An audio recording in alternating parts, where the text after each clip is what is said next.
Pak kanina.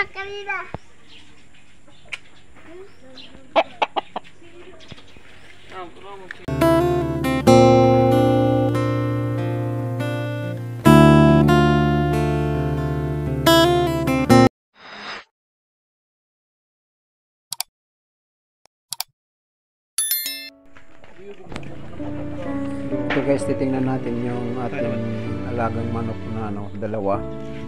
Kasi yung isang ito nakawala. Kasi yung tali marupok na kasi mga guys. So, hindi na check na. Hindi na lang yung medyo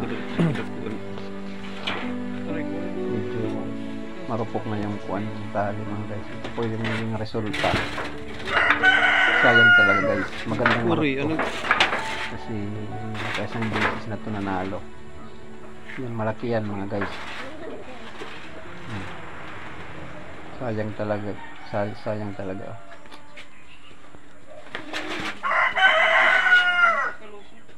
Tapos advice ko lang po, pag may mga ganyan kayong mga manok na medyo may mga kalakihan, so dapat palitan na po yung mga cord nyo.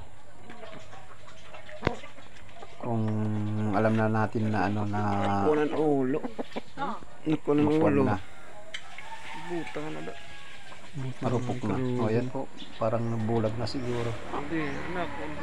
Sayang talaga mga guys. Sana makasurvive to. Magamitan daling kastigo ni Kanina. Ito po yung yung naka-cord to. Tapos yung isa nakawala. Pero siya po yung nakuwan. Yung isa po yung namatay.